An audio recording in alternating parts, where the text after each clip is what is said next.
होशियार लड़की। बहुत सालों पहले की बात है। एक छोटे गांव में किसी व्यापारी ने बदकिस्मती से एक शाहूकार से बहुत ज़्यादा पैसे ले रखे थे।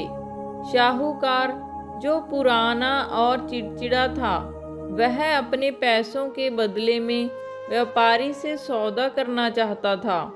वो कहता था कि यदि उसकी शादी व्यापारी की खूबसूरत बेटी से हुई तो वह उसके द्वारा लिए गए पैसों को माफ़ कर देगा। शाहूकार के इस प्रस्ताव से व्यापारी और उसकी बेटी दोनों ही चिंतित थे।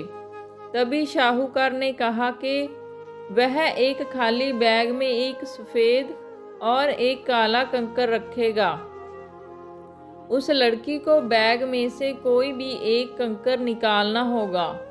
यदि उसकी बेटी ने काला कंकर निकाला तो वह लड़की शाहूकार की पत्नी बन जाएगी और उसके पिता का कर्ज माफ़ कर दिया जाएगा।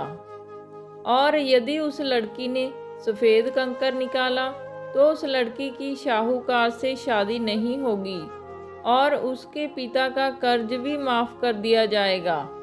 लेकिन यदि उस लड़की ने कंकर निकालने से मना किया तो उसके पिता को जेल जाना होगा।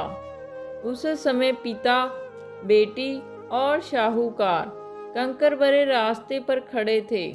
जैसा कि शाहूकार और उनके बीच सौदा हुआ था, शाहूकार 2 कंकर उठाने के लिए नीचे झुका। जैसे ही शाहूकार ने 2 कंकर उठाए, उस लड़की की तीखी नज़रों को दिख गया कि शाहूकार ने दोनों ही काले कंकर उठाए और उन्हें ही बैग में डाला है। और ऐसा करने के बाद शाहूकार ने उस लड़की को बैग में से कोई एक कंकर चुनने को कहा। यदि उस लड़की की जगह आप होते तो उस समय क्या करते?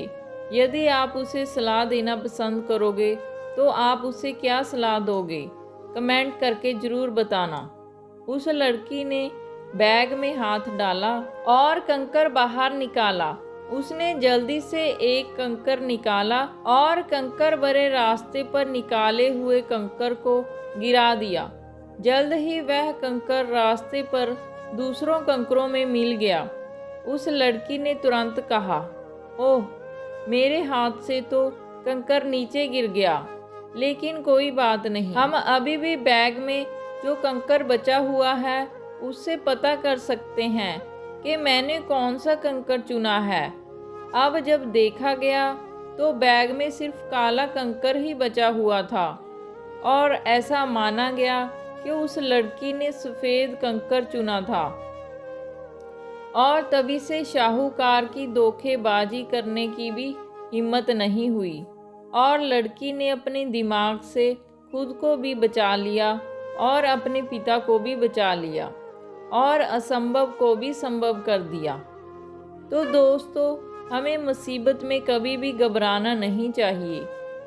मुसीबत चाहे कितनी भी बड़ी क्यों ना हो, उसका उपाय ज़रूर होता है। कभी कभी मुसीबतों को हल करने के लिए हमें अलग तरीके से सोचने की ज़रूरत होती है। तो दोस्तों, अगर आपको ये कहानी अच्छी लगी तो हमारे चैनल को लाइक एंड सब्सक्राइब ज़रूर से कर दें। Thank you for watching.